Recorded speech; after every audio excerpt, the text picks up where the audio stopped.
Assalamualaikum warahmatullahi wabarakatuh. Halo teman-teman. Di sini kalian bersama podcast kali ini yang akan membahas tentang pelegalan ganja. Dan kekerasan dalam dunia pendidikan. Oke, kali ini kalian bersama dengan kami berdua. Saya sendiri Ayu Sabrinawati dengan PO 7131124007. 06, salah guys, 06. Udah? Dengan saya sendiri, Aisyah Putri Hapsari dengan NIM PO 713112402222. Kira-kira poin ya? Kita kedapatan berita nih bahwa ada pelegalan ganja. Kalau menurut kamu sendiri, Pelegalan ganjanya di Indo atau di luar? kayaknya di Indo sih, kan kita orang Indonesia. Kami bangga dengan produk lokal. Hahaha. Jadi menurut kamu sendiri lanjut. nih, pelegalan ganja tuh kamu dukung nggak sih?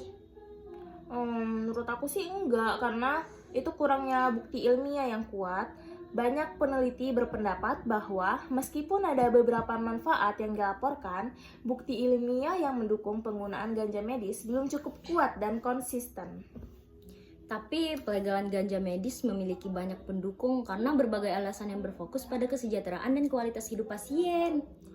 Itu kan pasien, berarti berkaitan dengan kesehatan. Kalau menurut aku kan itu ganja itu tuh yang bisa menyebabkan risiko kesehatan. Ganja itu dapat memiliki efek samping yang merugikan, seperti gangguan kognitif, kecemasan, dan potensi untuk meningkatkan risiko gangguan mental, terutama pada individu yang rentan. Pengobatan yang lebih manusiawi, ganja medis memberikan pilihan perawatan yang lebih manusiawi bagi pasien terminal. Misalnya, pasien kanker yang menjalani kemoterapi seringkali menderita efek samping tuh, seperti mual, muntah, dan kehilangan nafsu makan. Ganja medis dapat meredakan gejala-gejala ini, membantu mereka merasa lebih nyaman di saat-saat sulit. Kemungkinan pasien untuk bertahan kualitas hidup yang lebih baik saat menjalani perawatan yang menyiksa itu. Tadi sudah kamu bilang bahwa itu tuh bakal kecanduan dan ketergantungan. Menurut aku sih itu kan penyalahgunaan dan ketergantungan dalam obat-obatan yang terlarang, yaitu ganja sendiri. Ada kekhawatiran bahwa pelegalan ganja medis dapat meningkatkan risiko penyalahgunaan dan ketergantungan, baik pada ganja itu sendiri maupun pada obat resep lainnya. Banyak obat pereda nyeri konvensional tidak cukup efektif atau memiliki efek samping yang berat. Ganja dengan kandungan THC dan CBD-nya bisa memberikan pereda nyeri yang lebih alami dan efektif, memungkinkan pasien untuk menjalani hidup yang lebih baik tanpa ketergantungan pada obat-obatan kuat seperti opioid. Itu sih regulasi yang sulit. Mengatur penggunaan ganja medis bisa sangat kompleks, sangat susah, dan tidak sederhana, guys. Termasuk menentukan dosis yang tepat. Dosis yang tepat itu disesuaikan dengan melalui tenaga medis seperti dokter ataupun apoteker lainnya. Itu mengawasi produksinya dan distribusi, serta mencegah akses kepada anak-anak juga, guys. Nggak terpatok pada orang dewasa saja sih. Tapi ganja ini juga meningkatkan kualitas tidur.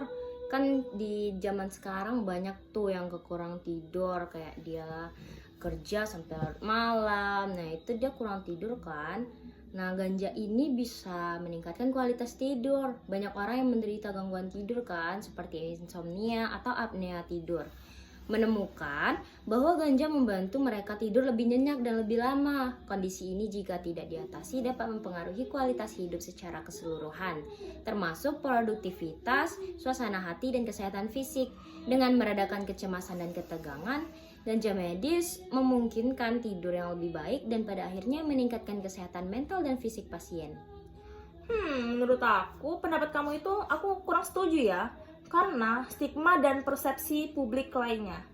Pelegalan ganja medis dapat memperburuk stigma terhadap penggunaannya secara umum dan dapat menciptakan persepsi bahwa ganja aman untuk digunakan secara luas yang tidak selalu benar, guys. Gitu. Tapi ini dapat dukungan kesejahteraan emosional pasien kritis loh. Pasien yang menderita penyakit terminal atau kronis yang tidak dapat disembuhkan seringkali menghadapi tekanan emosional yang besar. Ganja medis telah terbukti membantu meningkatkan suasana hati dan mengurangi kecemasan atau depresi pada pasien yang menghadapi akhir hidup mereka, memberi mereka ketenangan dan rasa nyaman selama masa-masa yang sulit. Nih, masa-masa sulit kayak tugas-tugas akhir pas kuliah, kan itu banyak tuh berita kayak Beban gitu. iya, dia tiba-tiba bunuh diri ya. Nah, mereka tuh kayak kasih solusinya tuh tergantung ganja. Menurut aku sih itu kan masalah pribadi ya. Itu pengobatannya itu nggak selalu ke yang negatif, ada yang positifnya, yaitu solusinya apa sih? Kayak apa sih kalau kita ke dokter tuh apa? Konsultasi ke dokter gitu guys. Itu tuh bukan alternatif, itu tuh alternatif yang emang mungkin mereka itu udah tidak ada lagi pikiran mau ngapain gitu. Jadi itu tuh alternatif pengobatannya. Banyak kondisi medis dapat diobati dengan obat konvensional, yaitu dengan secara dokter gitu ya, yang sudah terbukti aman dan efektif. Ganja mungkin tidak selalu menjadi solusi terbaik karena itu tuh dapat menyebabkan putusnya saraf otak di dalam tubuh kita. Tapi dalam banyak kasus nih ya, ganja medis adalah satu-satunya pilihan pengobatan yang terjangkau bagi mereka yang tidak bisa mengakses obat mahal. Pelegalan ganja medis membuka akses lebih luas bagi masyarakat yang membutuhkan perawatan tetapi terbatas secara finansial, memberi mereka pilihan perawatan yang lebih murah tanpa mengurangi efektivitas. Itu mah bukan beban pada sistem kesehatan. Jika ganja medis tidak dikelola dengan baik, bisa membebani sistem kesehatan dengan biaya tambahan untuk pengawasan dan perawatan akibat efek sampingnya. Secara keseluruhan, pelegalan ganja medis lebih dari sekadar masalah kebijakan aja. Ini adalah tentang memberikan kesempatan kepada pasien untuk hidup lebih baik dengan pilihan pengobatan yang aman, terjangkau, dan efektif. Ganja medis menawarkan harapan bagi banyak orang yang tidak mendapatkan hasil dari pengobatan konvensional, mengurangi penderitaan fisik dan mental, serta meningkatkan kualitas hidup. Itu mah isu moral dan etika doang. Menurut aku, beberapa orang juga berargumen bahwa penggunaan ganja bahkan untuk tujuan medis tidak sesuai dengan norma dan nilai-nilai masyarakat yang bisa menyebabkan konflik moral antara pemerintah dan masyarakat tersebut. Tapi kamu tahu nggak sih, pelegalan ganja untuk penggunaan medis telah menjadi topik yang semakin mendapat perhatian di banyak negara, bukan hanya di Indonesia saja, tapi sudah ke berbagai negara. Terdapat sejumlah argumen yang mendukung pengakuan ganja sebagai terapi medis yang sah. Pertama, ganja telah terbukti memiliki manfaat terapeutik yang signifikan. Penelitian menunjukkan bahwa senyawa aktif dalam ganja seperti CBD dan THC dapat membantu mengurangi rasa sakit, mengatasi mual, dan merangsang nafsu makan pada pasien yang menjalani perawatan kanker. Coba ulang apa tadi yang awalnya tadi medis? Sebagai medis apa? Bawah. Ada loh tadi medis. Bentar iklan guys. Ada medis tadi. Medis yang baik. Pas kau baca tadi. Konteks medis. Nah, tadi kan ada dibilang sama Ayu bahwa beberapa pendapat yang mendukung pelegalan ganja itu dalam konteks medis. Menurut aku sih ya, kualitas dan keamanan produk itu tergantung dari produksi itu tersendiri. Karena tanpa regulasi yang ketat, produk ganja medis bisa bervariasi dalam kualitas dan konsentrasi, sehingga menimbulkan risiko bagi pasien yang mengandalkan efektivitas dan keamanan. Gitu. Tapi udah banyak negara yang sudah melegalkan penggunaan ganja di dalam dunia medis.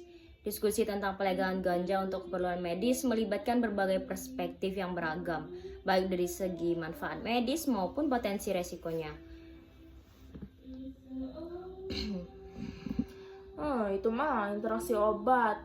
Ganja dapat berinteraksi dengan obat-obat lain yang bisa berpotensi berbahaya bagi pasien yang sedang menjalani pengobatan untuk kondisi medis yang lainnya. Terakhir nih, pelegalan ganja itu tujuan medis dapat mengurangi beban pada sistem peradilan dan kepolisian. Dengan menghapuskan kriminalisasi penggunaan ganja untuk keperluan medis, sumber daya yang seharusnya digunakan untuk menegakkan hukum terhadap pengguna ganja dapat dialihkan untuk menangani kejahatan yang lebih serius. Ini juga dapat mengurangi populasi penjara yang terpenjara karena pelanggaran terkait ganja, yang seringkali berkaitan dengan penggunaan yang tidak berbahaya. Aku ada tambahan argumen menurut saya sendiri ya, bahwa efek jangka panjang yang tidak diketahui itu dari ganja.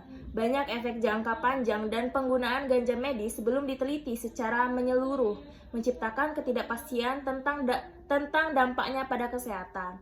Pengaruh pada perilaku, penggunaan ganja bisa mempengaruhi kemampuan pengemudi dan keterampilan motorik yang berpotensi menimbulkan masalah keselamatan publik. Fokus pada solusi sementara. Mengandalkan ganja sebagai pengobatan dapat mengalihkan perhatian dari pencarian solusi jangka panjang untuk penyakit atau kondisi yang mendasarinya. Dampak ekonomi, biaya administrasi, dan pengawasan yang terkait dengan pelegalan ganja medis bisa menjadi beban bagi anggaran kesehatan masyarakat. Itu saja sih argumen dari aku. Mungkin cukup kali ya dari penjelasan saya ini. Kami belum menjelaskan kalau saya ini kontra dan saya pro. Jadi saya mendukung buat pelegalan ganja untuk medis. Ganja itu tidak baik guys, tidak baik untuk kesehatan dan memutuskan saraf otak kalian. Camkan. Oke, sepertinya nanti ini kan pembahasan yang pertama ya Ayu. Nanti kita lanjut untuk materi yang kedua. Pembahasan kedua tentang apa tuh? Kok lupa ya? Apa sih? Apa sih? Ini nih guys, kekerasan dalam dunia pendidikan. Seperti kita ini kuliah, kita yang sedang kita nggak tahu berpendidikan. yang menjalankan pendidikan yang sangat panjang. Kira-kira siapa pro dan kontra ya? Ya, saksikan selanjutnya ya guys. Dadah. Hai guys, jadi kami di sini akan melanjuti debat podcast kita, tentang yang dengan judulnya kekerasan dalam dunia pendidikan. Kan Itu tadi mungkin banyak berita. Tadi kita bahas tentang pelegalan ganja tuh. Sekarang kita ke pembahasan selanjutnya. Ya, selamat menyaksikan. Oke, baik, dimulai dari Gue lah. boleh. Menurut saya ya, itu kan kekerasan itu anggaplah kayak kayak gitu pokoknya. Kekerasan dalam dunia pendidikan. Pendidikan berarti guru dan siswa, antara guru dan siswa. Jadi menurut saya, disiplin yang kuat itu sangat penting. Beberapa berargumen bahwa kekerasan dapat menjadi cara efektif untuk menanamkan disiplin pada siswa, terutama di lingkungan yang dianggap sulit. Menurut kamu gimana? Tapi kekerasan di dunia pendidikan itu juga bisa menyebabkan trauma psikologis loh. Kan kekerasan dapat meninggalkan bekas emosional dan psikologis yang mendalam, yang bisa berdampak negatif pada perkembangan mental siswa. Udah? Menurut aku sih ya, itu kan dari siswa dan gurunya. Pembelajarannya yang langsung, dalam pandangan tertentu, pengalaman langsung bisa membuat siswa lebih ingat tentang konsekuensi dan perilaku buruk yang ia perbuati tersebut. Tapi nggak semua siswa menyetujui hal itu. Kayak bisa juga itu menjadi mengurangi motivasi belajar mereka. Gimana kalau mereka tiba-tiba berhenti sekolah karena kayak nganggep nanti aku dimarahin, aku salah terus gitu kan. Jadi lingkungan yang penuh kekerasan dapat menciptakan ketakutan, sehingga siswa kehilangan motivasi untuk belajar dan berpartisipasi dalam kelas. Menurut aku sih, kekerasan dalam dunia pendidikan itu tuh udah hal biasa. Udah emang dari zaman nenek moyang kita, bukan? Iya, sampai sekarang juga. Menurut aku ya, itu kan emang tradisi pendidikan yang udah zaman dahulu di beberapa budaya. Pendekatan ini sudah menjadi norma dan dianggap bagian dari proses pembelajaran yang hal biasa. Tapi alternatif disiplin yang lebih efektif itu bisa banyak pendekatan positif seperti penguatan positif dan komunikasi yang baik antara guru dan siswanya. Yang terbukti lebih efektif dalam mendisiplinkan siswa tanpa menggunakan kekerasan dalam dunia pendidikan. Ngomong-ngomong, diskusi mengenai kekerasan dalam dunia pendidikan itu, terutama dalam kasus di mana seorang guru diduga membiarkan murid melakukan tindakan kekerasan seperti menyiram cabai, memunculkan perdebatan yang kompleks dari berbagai sudut pandang. Di satu sisi, tindakan kekerasan di lingkungan sekolah, baik dari pihak guru maupun murid, bertentangan dengan nilai-nilai pendidikan yang seharusnya mengedepankan pembelajaran, disiplin positif, dan penghormatan terhadap hak asasi setiap individu. Kejadian semacam ini dapat mencoreng reputasi institusi pendidikan dan merusak iklim belajar yang sehat. Namun, ada juga yang berpendapat bahwa setiap kasus kekerasan harus dilihat dari konteks spesifiknya, termasuk interaksi sosial antara murid dan guru, serta latar belakang yang mungkin memengaruhi perilaku tersebut. Dalam beberapa kasus, guru mungkin merasa terjebak dalam situasi sulit dan tidak memiliki kontrol penuh atas tindakan murid, atau kurangnya dukungan yang memadai untuk menangani masalah disiplin. Oleh karena itu, penyelesaian masalah kekerasan di sekolah seharusnya tidak hanya berfokus pada individu tertentu, tetapi juga melibatkan evaluasi terhadap sistem pendidikan secara keseluruhan, termasuk pelatihan bagi tenaga pendidikan dalam menangani situasi konflik. Kira-kira gimana Ngomong-ngomong gitu ya? tentang bertentangan, ini ada nih ya bertentangan dengan kebijakan pendidikan, bahwa banyak negara memiliki undang-undang yang melarang kekerasan dalam pendidikan, sehingga tindakan semacam itu bisa mengakibatkan konsekuensi hukum bagi guru. Pendekatan efektif, banyak yang percaya bahwa kekerasan dapat memberikan efek jerah dan membuat siswa lebih disiplin. Di lingkungan yang sangat menantang, cara ini dianggap perlu untuk mengontrol perilaku. Pengalaman langsung, ada pandangan bahwa siswa akan lebih mengingat pelajaran yang disampaikan melalui pengalaman langsung, termasuk konsekuensi fisik dari tindakan mereka. Tapi kan ada alternatif yang lebih baik. Jadi kayak komunikasi, penguatan positif, dan mediasi. Terus namun kita harus mengevaluasi apakah hasil tersebut sebanding dengan resiko kesehatan mental siswa. Lingkungan belajar yang positif jauh lebih mendukung perkembangan siswa daripada menggunakan kekerasan dalam pendidikan. Itu mah di banyak kultur saja ya. Kekerasan dianggap sebagai bagian dari tradisi mendidik.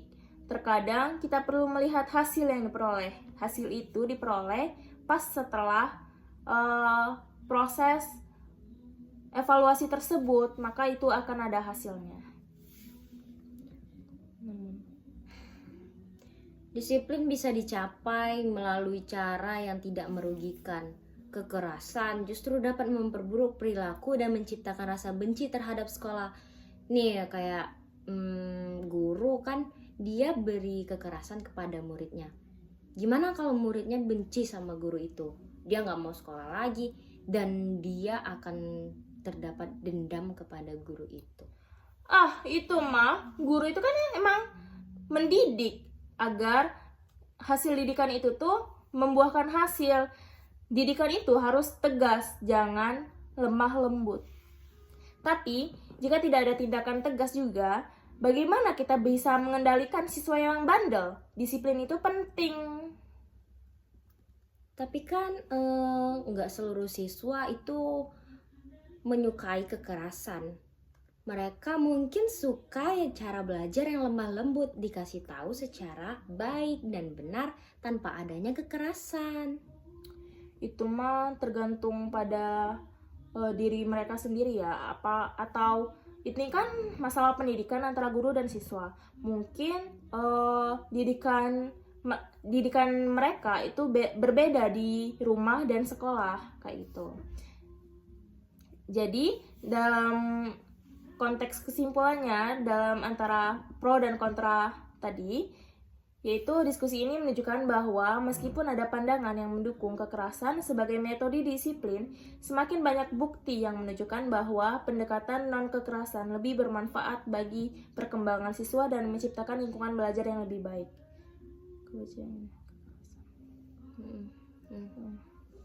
Kekerasan dalam dunia pendidikan meskipun sangat kontroversial, seringkali dihadapkan pada situasi yang menimbulkan debat moral dan etis. Salah satu contoh yang baru-baru ini mencuat adalah kasus di mana siswa dihukum dengan cara diberi cabai karena merokok. Beberapa argumen terkait tindakan ini meskipun harus dipertimbangkan dengan hati-hati dapat dibahas dari berbagai sudut pandang. Pertama, beberapa orang berpendapat bahwa hukuman yang diberikan kepada siswa tersebut bertujuan untuk memberikan efek jera. Dalam konteks pendidikan, disiplin sangat penting untuk membentuk perilaku siswa. Dengan menghukum siswa secara langsung, diharapkan mereka akan lebih mengingat konsekuensi dari tindakan merokok dan menghindari perilaku serupa di masa depan. Tapi caranya tidak dengan kekerasan juga sih, bisa juga dengan diomongin baik-baik. Jadi tidak harus kekerasan. Itu mah kedisiplinan yang tegas, guys. Sebagian berpendapat bahwa metode disiplin yang keras meskipun ekstrim mungkin diperlukan dalam situasi di mana murid tidak patuh dan tindakan disiplin konvensional tidak lagi efektif. Penggunaan tindakan tegas dianggap sebagai upaya untuk memulihkan kontrol dan otoritas di kelas. Pelanggaran hak asasi anak nih. Kritik utama dari metode ini adalah bahwa tindakan kekerasan termasuk menggunakan air cabai melanggar hak asasi murid untuk mendapatkan perlakuan yang manusiawi. Mereka berargumen bahwa hukuman fisik dapat menyebabkan trauma dan mempengaruhi kesehatan mental serta emosional murid. Itu mah pengajaran tentang konsekuensi. Pendukung metode ini berargumen bahwa tindakan seperti ini yang menyiram air cabai tadi dapat memberikan pelajaran langsung tentang konsekuensi dari perilaku buruk itu. Mereka percaya bahwa efek jera dari hukuman fisik dapat mendorong perubahan perilaku yang lebih baik dan lebih cepat dibanding metode yang lainnya. Gitu. Risiko kekerasan yang berkembang itu ada kekhawatiran bahwa membiarkan guru menggunakan metode seperti itu dapat memicu budaya kekerasan di sekolah.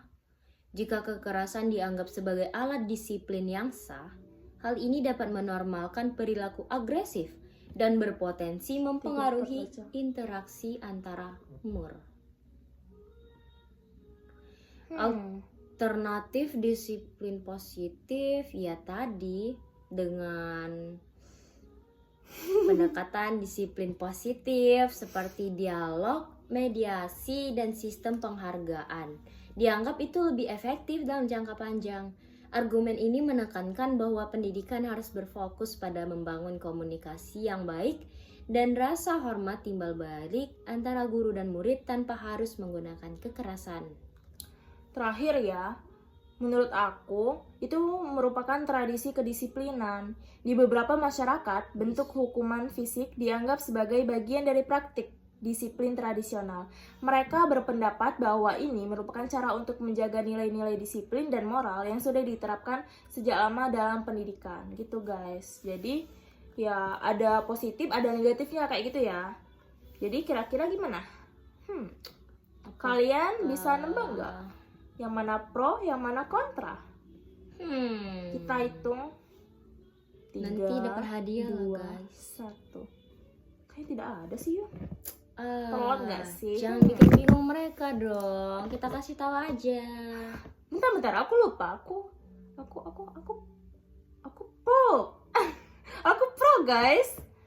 Kalau kamu pro berarti aku masa pro lagi sih? Iya. Itu nggak boleh ya. Itu. Jadi kita harus ada pro and kontra. Kita harus ada silang kayak gitu. Jadi ada pro, ada kontra. Oke. Mungkin kami karena sudah lelah dan mungkin cukup untuk pembahasan kali ini. Jadi Kita langsung tutup aja kali ya, Yu. mungkin kita akhiri aja Ya, karena udah bentar-bentar, kita memohon maaf main dulu. lama nih. Oke. Mohon maaf dulu ya guys, sebelum penutupan. Mohon maaf apabila ada kata-kata yang salah dan kurang berkenan di hati kalian. Mungkin ini nih hanya sebagai edukasi dan pembelajaran bagi kedepannya. Kami akhiri. Wassalamualaikum warahmatullahi wabarakatuh. Dadah. See you guys. Wah, haha.